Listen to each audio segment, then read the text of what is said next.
Good afternoon, everyone, and welcome to today's discussion series. We're so glad to have you here today. We'll be starting shortly with a brief welcome address and the introduction of our speaker. So this is the discussion series with SP Benin-City section, Diversity and Inclusion Committee. We have these every quarter, basically discussing topics, key issues around diversity and inclusion. And this month's series is tied to the International Men's Day celebration, which was November 19, with the theme Zero Male Suicide. And we thought that it was necessary to highlight the need for mental health for all people, and especially for men in our society, and the need to sensitize the general public on suicide, the harms, and what we can do to especially help support the men in our community and prevent suicide. Right. So we're glad to have you here. My name is Damlola Adisa. I am the DNI chair for SP Benin-City section, and we're very excited to hear our speaker today. Our speaker is already here with us. She is waiting, and before we hand over to her, I would just like to quickly read her profile. Mrs. Wonderful Ezra-Oderinde is a senior clinical psychologist at the Federal Neuropsychiatric Hospital, Benin-City, Nigeria. She bagged a BSc in psychology at the Imo State University, MSc in clinical psychology at the University of Ibadan. She is a fellow of the International Institute of Chartered Educational Practitioners, head psychological services at the SciMed Hospital Limited, and a trainer in the Universal Recovery Curriculum, the Allies model. She has authored and co-authored research works to her credit, and she has also participated in several trainings and workshops, including trainings in Universal Treatment Curriculum and Universal Prevention Curriculum. She's a member of the Nigerian Psychological Association, the Nigerian Association of Clinical Psychologists, where she served as a state chapter secretary. She's also a member of the Positive Psychology Association of Nigeria, the Suicide Prevention and Research Initiative, the International Society for Substance Use Professionals Nigerian chapter, Breast Cancer Association of Nigeria, and a member of the Women of Color Advancing Peace and Security. All agree with me that we have an expert, a powerhouse in this topic with us today. Areas of interest include psychology of substance use, general adult mental health, child and adolescent psychological health, tech skills development such as cybersecurity, and she's happily married and blessed with lovely children. So a round of applause for our speaker. It's a pleasure to invite Mrs. Wonderful Oderinde. Thank you very much, moderator. Thank you. I want to appreciate everyone who is present. I want to say a good afternoon to you all. The sectional head for Society of Petroleum Engineers, and all other members of Society of Petroleum Engineers, Benin-City. I want to appreciate you for this lovely program because it's timely at this moment of our lives. I also want to appreciate all that is present, all lovers of mental health, all advocates of mental health, and my distinguished audience. I wish to warmly welcome you. Today, we're going to be looking at mental health and suicide prevention. We know we are commemorating the International Men's Day, and it has the theme, Zero Male Suicide. So we're going to be looking at several things that affect males and that also will help to contribute to all of our mental health. So we have two learning objectives. First is to learn about the importance of our mental health in suicide prevention by highlighting factors that affect mental well-being. And secondly, we'll look at ways to improve mental wellness. So we'll be doing this using the following outline. We'll define what mental health is. We'll look at the various perspectives that defines who a man is. We'll also look at male gender and mental health. We look at factors that can affect mental health, common mental health problems, mental health and suicide, of course, how to achieve zero suicide in the long term. All right, so what is mental health? I'm sure when you heard this word mental health, something came to your mind. And this actually happens most of the time. When people hear mental health, they associate mental health with what the layman calls madness or insanity, which professionals call mental illness. But according to the World Health Organization, mental health is a state of well-being that enables an individual to cope with the stresses of life, realize their abilities, work and learn well as contribute to their community. So it therefore implies that if an individual is able to cope with challenges of life, of course, life comes along with its challenges. So if an individual is able to cope with challenges of life, realize that he has potentials, and function well with what the abilities he has, and as well give productively his own quota to the community, that person is said to be in a good mental health. So it therefore means that mental health is an integral part of our overall well-being. So there is no health without a mental health. So next time you're having your itinerary to go for checks like blood sugar checks, or you are doing some routine investigations, please also prioritize your mental health, because there's no health without a mental health. So mental health therefore refers to our emotional, psychological, and social well-being. So it means how we feel, how we think, and how we behave. So, and this is also very important at every stage of life, whether from childhood, adolescence, or even adulthood.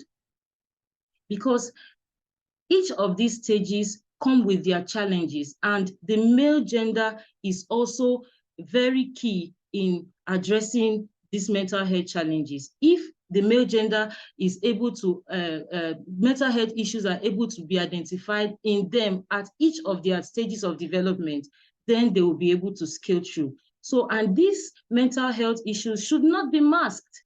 It should not be hidden. It should not be covered up by societal indoctrinations, by cultural beliefs, or religious or personal experiences, such beliefs that holds it that a man should not cry, or a man should brace up, hey, just be tough. Such beliefs should not be masked, should not make people not to look into their mental health. So who is a man? This question is critical. Most people understand it from different perspectives. We're going to take a look at three perspectives of the definition of a man.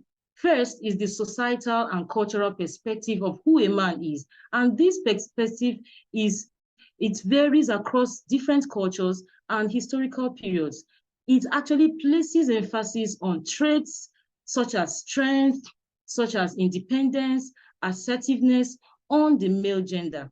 This perspective wants men to fulfill specific roles, such as being primary providers of their families, demonstrating physical prowess, acting as a defense and a protective shield that should shield others from attacks and take on the attacks, as at the same time not expected to communicate their feelings of how they feel about these attacks as though it is a sign of weakness.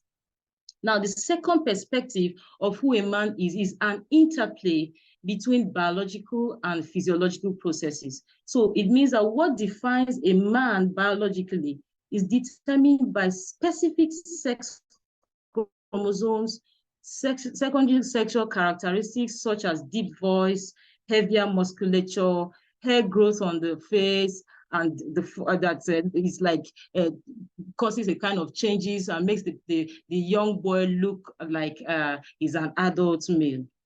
Now, we look at personal perspective of who a man is, and this actually largely depends on an individual's unique experiences, depends on his values and beliefs. Some individuals may associate being a man with characteristics such as courage, strength, or assertiveness, while others may associate being a man with having empathy, vulnerability, and emotional intelligence. So this perspective is actually subjective because it can change over time depending on what experience an individual is exposed to and how that individual develops his own sense of self.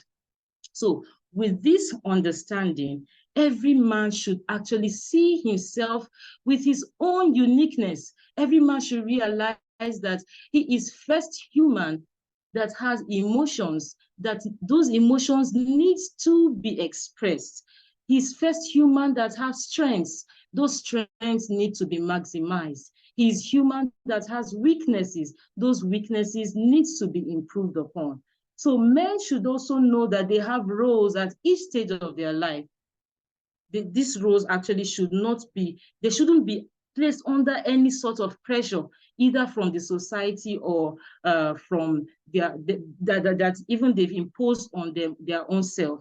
So these responsibilities actually can change with time. They can increase with time. The commitment that is given to any of this responsibility, because if a man, let's say he's single, at a point he's married, and now he has children, so responsibilities change per time, and the level of commitment to each of these responsibilities increase. When he was single, he was only taken care of by a few persons and he was meeting a few persons' needs. Now he is married, he has more responsibilities and more commitment to a certain number of persons. But these responsibilities, they should know that fulfilling them should be within one's own capacity. It should not be for vain acceptance, just to impress someone or to gain some sort of approval, because this actually can affect mental well-being.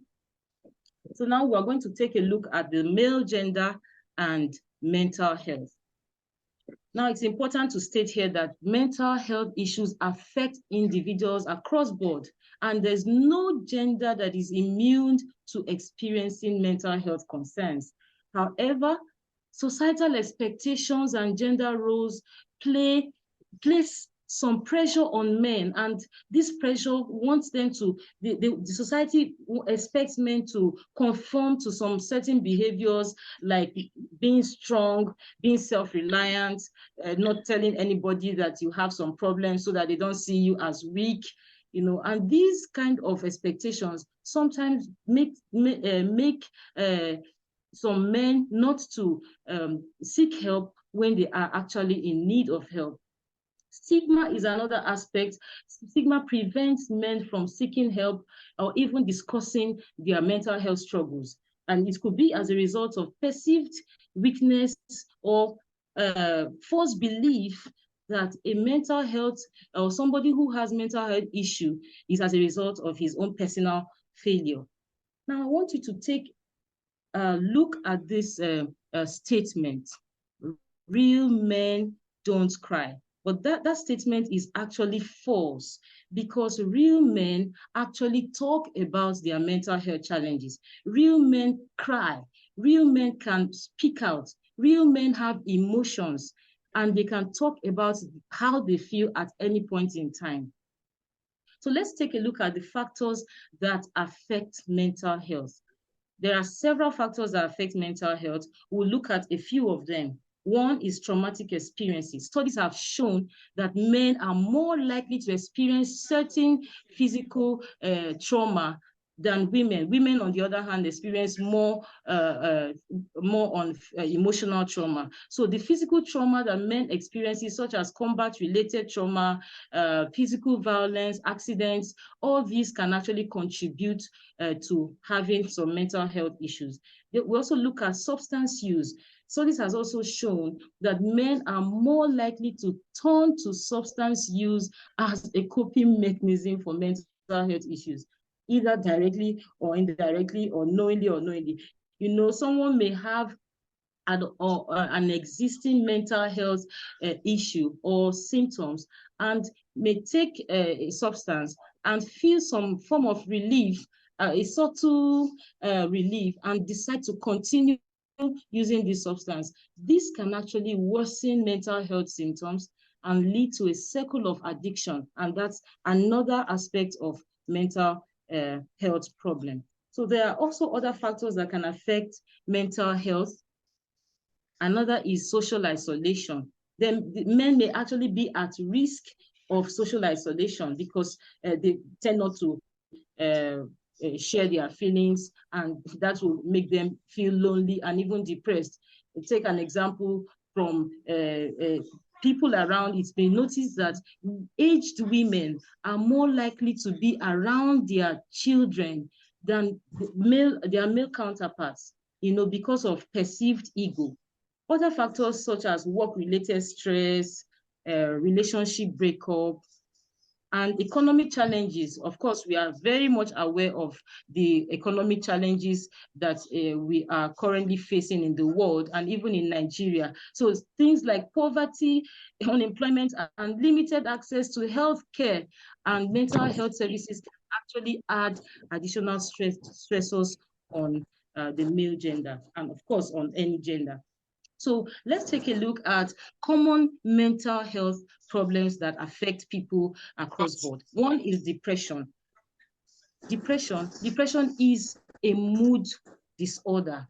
It's a mood disorder that is characterized by decreased secretion of feel-good chemicals in the brain, such as the norepinephrine, the serotonin, the dopamine. These chemicals actually act on our mood. So when they are secreted, the secretion is less.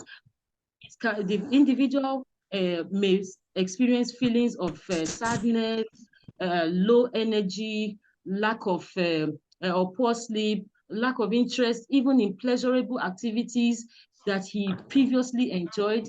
The individual may even have a decreased need for sex. Now, the next is post-traumatic stress disorder. Post-traumatic stress disorder involves anxiety symptoms and depressive symptoms. When an individual is beginning to feel some level of hypervigilance, it's just so overly conscious about himself, conscious about his environment, or an individual is beginning to have flashbacks from a catastrophic event, such as persons who are victims of rape, victims of sexual abuse, victims of terrorism, victims of torture. Those persons are prone to having post-traumatic stress disorder. Now we look at substance use disorders. It's important to state here that substance use disorder has to do with use of substances. When an individual uses substances excessively to the point that it's affecting his functioning. We know there are persons who are occasional users or occasional substance users, occasional or recreational users, and they still function. So that person is not classified as having a substance use disorder. But if an individual uses substance to the point of it's affecting his functionality, affecting his work, affecting his relationship at home, affecting relationship with friends, then that person needs some level of help. Of course, if an individual also requires some hard drugs to function, then that individual also needs treatment. Anxiety disorders is also a common mental health problem. And I know we all need some level of anxiety to function. Naturally, we all need that some level of anxiety, because if we don't, if we're not anxious, of course, we will be complacent, we will be lazy, we will not be productive. So we need some level of anxiety to function. We need some level of anxiety to be productive. But when anxiety is now, an individual now becomes anxious that he can no longer function at work, he can no longer function at school, he's afraid of of associating with people, then that individual needs treatment. Now, suicide is a mental health issue. It's actually a complication of an untreated depression. When depression is untreated, it can actually aggravate to suicide, suicide behavior. So if depression is treated, of course, suicide will be tackled. So we'll be looking at mental health and suicide prevention. Like I said earlier, that suicide is a mental health issue arising from untreated depression. Suicide is actually a serious mental health issue with public health significance. And it's of great concern to all gender, especially men, because studies have shown that men have higher rates of completed suicide compared to women. For women, you hear of women completing suicide or attempting suicide, but some of these studies may not be so large because men tend not to speak out. So, and this may be influenced by societal expectations of masculinity, societal expectations of that a man should not speak out, a man should just be tough, he can handle everything himself. And this can actually bring about some level of stigma around mental illness and make men not to seek help. So how do we achieve a zero suicide in the long run? How do we achieve a zero suicide? It's said that the best form of intervention is prevention.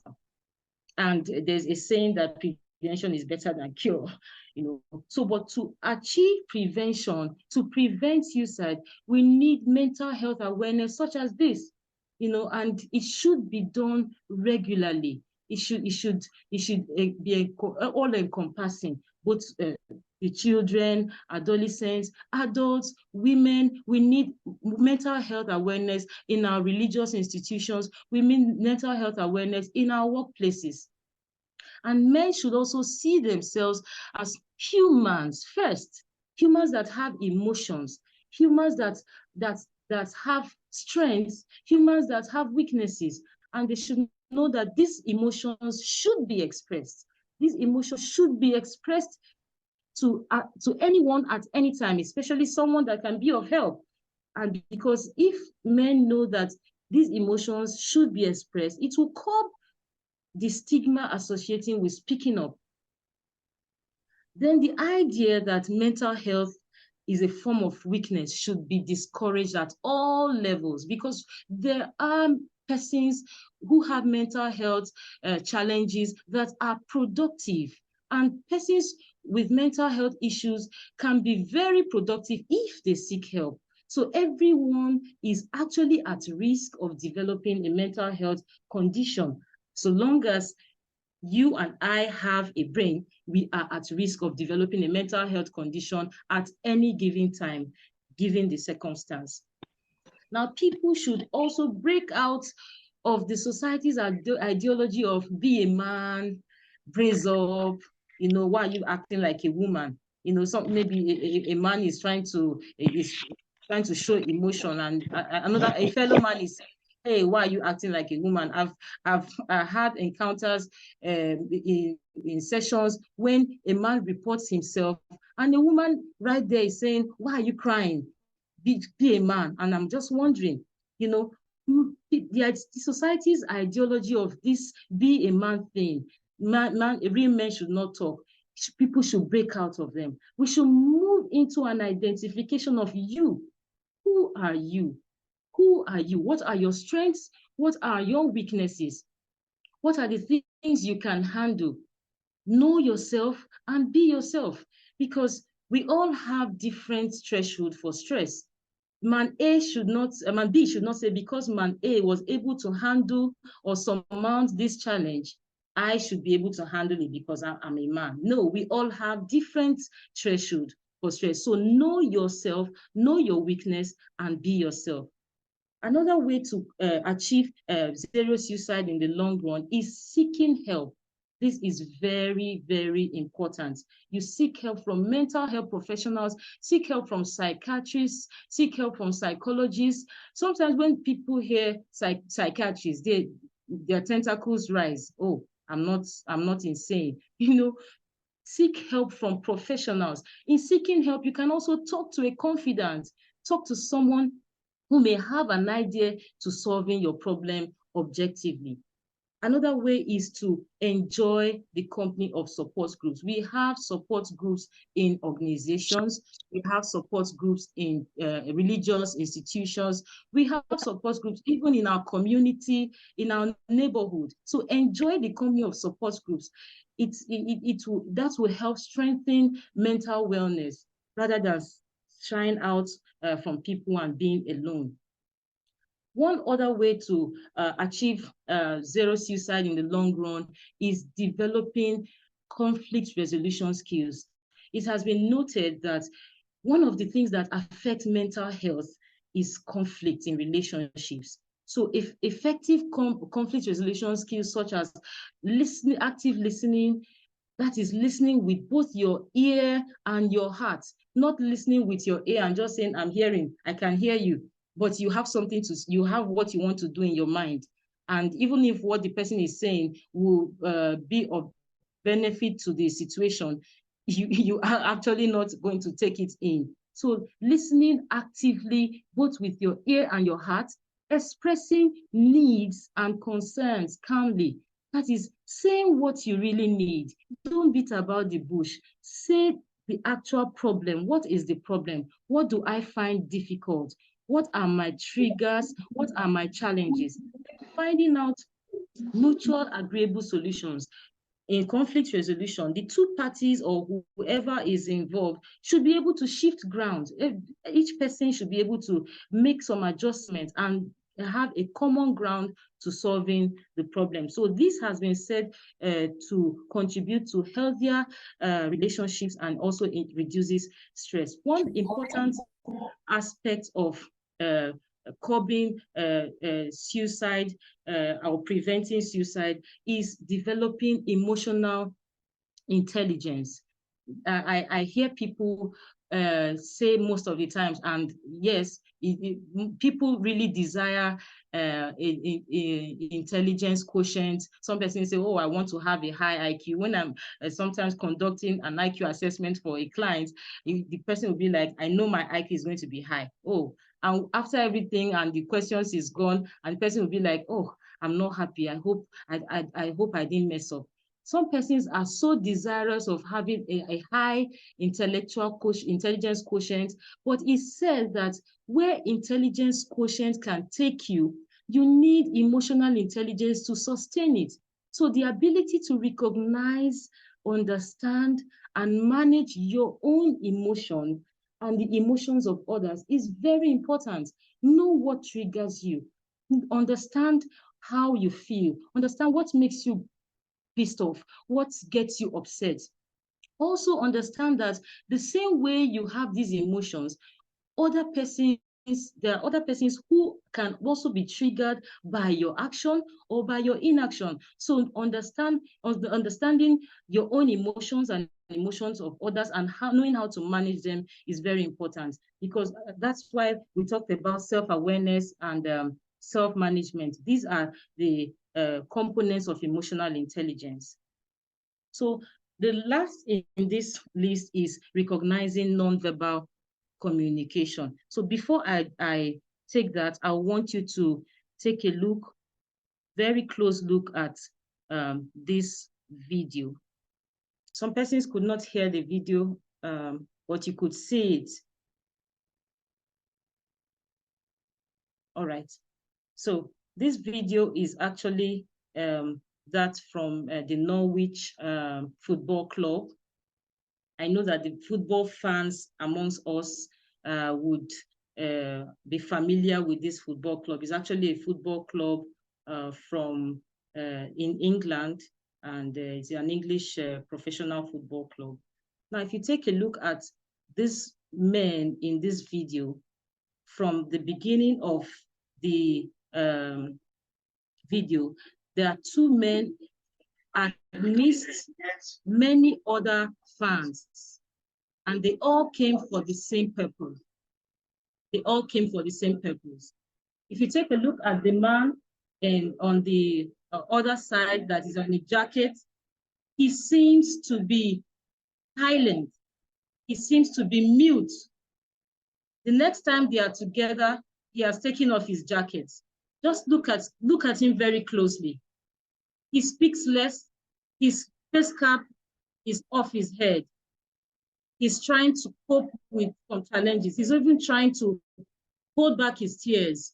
At other times, he had to use a dark shade glasses, probably to cover up the tears the redness from his eyes, you know. You can look at him, you can see that he's just trying to cope. You can see, take a look at this, the other man. The other man is saying, how I wish life can be better outside football. How I wish, oh, I hope life can be better without outside football. I hope things are better outside football. So this continued each time they appeared at the football pitch. So it goes to show that these persons actually came here for a purpose, but they are expressing emotions differently.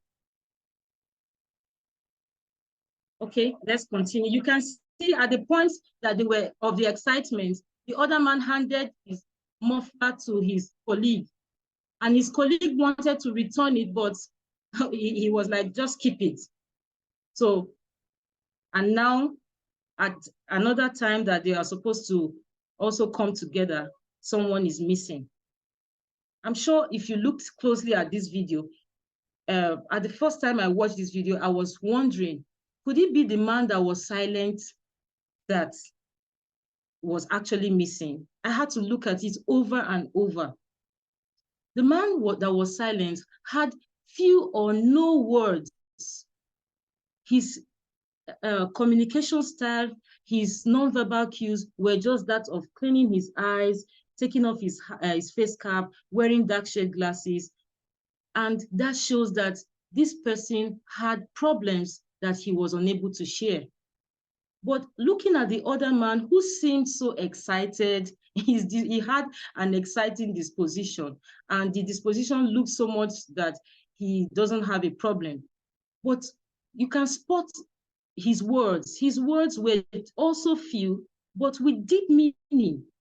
He said, I hope life will be better outside football. So that means that his life is only fun when he's in the pitch, when he's watching football. So outside football, he's a shadow of himself. So it's good to spot some signs because we're talking about non-verbal cues. So because one may be wondering that, oh, this person that is excited doesn't have a problem. Some excitement may not always mean stability. Activities does not always depict excitement. So one should not say, oh, because this person is always everywhere, he's hardworking, so there's actually no problem. Oh, he's always smiling. Oh, he greets me. Okay, then there's no problem. No. The man spoke just one word. I wish life would be better outside football. Now, the next time they came together, this man handed his muffler to the other man. The same person who wished life would be better outside football should have had his muffler with him so that he can always encourage him, even though he wasn't in the pitch. But he handed his muffler, what should have represented the football or his excitement. He handed it over to another person. Now, it goes to tell us that sometimes those gifts may actually be a parting gift. Someone may give you a gift and you just feel, oh, he's not giving me gifts in years, and he's just showering you with gifts. Those gifts may actually be parting gifts. Those visits, he's not been visiting. He just suddenly visited and said he wants to spend the time with me. He wants to be around, and he did all he could do just to be around me. those visits may actually be a farewell visit, because this man handed what should be an excitement to him to his friend, and the next time they appeared, he was no longer there. So it's important to note here that there are non-verbal cues that people express in one way or the other, whether without speaking or just in few words. So if you are actually experiencing or expressing non-verbal cues, or you know someone around you who sometimes expresses himself in a manner that is questionable, you need to check up on them. You need to check up on one person, check up on the other person, because breaking silence, breaking this age-long silence is very, very important. And if we save a man, of course, we will save a generation. So in conclusion, promoting awareness, providing accessible resources, and creating safe places for men to express their emotions are essential steps towards improving their mental well-being. Also, by embracing a holistic approach that considers the unique experiences and needs of men, we can work towards a society that values and supports the mental health of all individuals, regardless of gender. So these are my references. Happy International Men's Day to all men in the house. Please don't forget to speak up for men's mental health. Thank you very much for listening. Thank you so much, Ma. This has been an insightful presentation. I especially like how you closed. If you save a man, we can save a generation. And I think that this presentation taking us through the concept of what it means to be a man, some of the factors that affect mental health, and finally how we can support and help men in a society it's been very eye-opening. Thank you so much.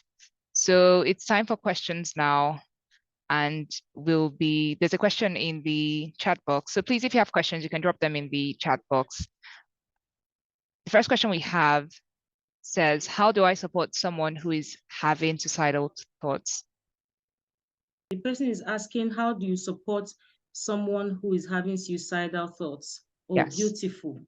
Yeah, for persons who have this, please, if of course, we talked about having a confidence is very essential for people who have suicidal behaviors or have suicide intentions. So in supporting someone with suicidal thoughts, the person has told you, I am beginning to think of taking my life. I'm beginning to think of ending it. Please seek help. You don't need to handle it alone. Once someone tells you, I'm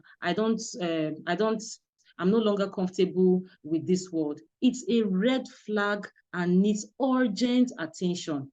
There are hospitals, psychiatrists, psychologists. You can walk into any mental health facility. In fact, go to any doctor, any medical personnel that you explain to that, hey, I have a sister or I have a brother who is experiencing suicidal intentions and the rest. They know what to do. You don't need to handle it yourself. It's not a time to start conducting prayer or start teaching the person, oh no, do like this, because at the point you don't know, that suicidal thoughts may become an attempt, and the attempt can actually be completed. So seek help from professionals. Move to any primary health center. As long as there is a medical personnel there, speak to a medical personnel about it. Then also, if the person has told you this kind of thoughts that comes to his mind, if there are lethal means like sharp objects, of course, this will be told you when you come to the hospital, but just to point it out that if there are sharp objects, things that someone can actually use to take his life. Let's say the person said, oh, sometimes I feel like this hypo you're using to mop the floor. So I usually feel like using it. Oh, that's a red flag. That means you need to take those things out of that person's reach. Do all you can to take those things out of the person's reach. Also, always keep in touch with that person. It's not a time to say, oh, he's going back to school, let him go. We've had cases where an individual goes back to school and his classmates or hostel mates don't have an idea that he is having a suicidal intents. And he leaves, and parents relax. The next thing they hear, this guy has taken his life. So it's important to keep an eye on that person. If he has to return to school, that is, if he has to return, you need to put measures in place. Let's say other confidants around that should understand that this person has some mental health challenges. But first, take the person to the hospital, because it's at the hospital that assessments can be done to identify what level of suicidal tendencies he has, to even know if he can continue with his school or whatever educational pursuit. Thank you. Very much, man, for that answer. I have a question. How you mentioned the need for safe spaces for men. How do you suggest that we build or create safe spaces for the men in our close community? Creating safe spaces, it's important to have regular educative lectures like this. It's also important to identify non-verbal cues in people. If you have a colleague at work that he suddenly, his expression suddenly changes, you need to check on them, check on people's feelings, check on the way people suddenly change their level of expression. Also, if possible, organizations can enact or set up groups that would cater for the mental health of individuals, that will occasionally review people, talk to people like, do you have issues? If you have issues, please, we want to know. Not just, everything is not work. Sometimes they need to ask them, create opportunities for people to ask questions, to talk to them about how they feel at home. How is work affecting home? How is home affecting work? Because if this is done regularly, it will help people to speak up. Then stigma is another aspect. If stigma is demystified, then people will be able to speak of stigma around mental illness. If that is actually reduced, people will be able to speak up and know that, oh, that I have a mental health issue is not a reason to be shut, keep my mouth shut.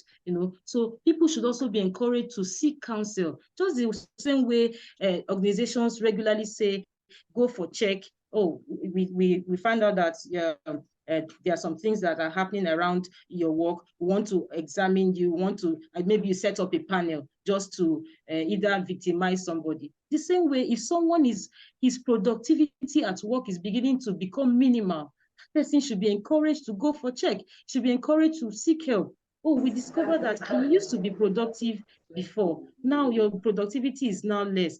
Are there issues? Create an environment that will be welcoming for someone to speak up. Even in other institutions, like religious institutions, there are groups that one can join in, let's say mosque or churches, and whatever religious inclination you have. Join some groups that you would, not just to be in the group, because in that video clip, we noticed that these men were actually in a group, but they did not say anything to anybody that anybody could understand. So you won't just be in a group and not be able to speak up. You should have someone you trust in that group that you can tell your challenges. So such groups can be set up in organizations, and mental health awareness like this can be regularly done to improve productivity. I don't know if you're okay with that. Yes, that was a very insightful answer, actually. You highlighted need to create communities and groups where people feel comfortable and safe to speak up. We also have a question here asking, is there free telephone counseling hotline in Benin or Nigeria for those who are struggling with? Oh, beautiful. That's a very beautiful question. Yes, apart from even in uh, Benin, in Nigeria, there's a body called Suicide Prevention and Research Initiative, SOPI. It's involved in taking cases of suicide. In fact, there's always a monthly record of cases of suicide from the north, south, east, west. People call that, oh, I have a client someone who is uh, um, uh, thinking about taking his life, and his contact is shared. Someone is always asked to, talk to that person. And most of the times, we have good results. So there's actually a professional body in charge of that. Then mental health professionals like clinical psychologists, psychiatrists are also available in hospitals. SOPIN has its hotline. I'm sure maybe in the course of if I happen to get it before the close of the program, I'll share it on the screen, on the chat box. There's a hotline that people can call. And of course, if you happen to be in a hospital where you meet a clinical psychologist, you can put a call across to that person, or you meet a psychiatrist and you can put a call across to that person. Thank you, Ma. So I think on that note, we've come to the end of the question and answer session and subsequently the end of our session today. Thank you so much, Ma. This has really, really been insightful. I've learned a lot from you, and we're so glad to have had you. So as a custom in SP Benin, usually when we have virtual presentations, we like to ask attendees to turn on their video cameras and just smile so that we can take a picture. Yes. So if you're able to, can you turn on your video so that we can take a picture of this event and have this, for our records? Thank you.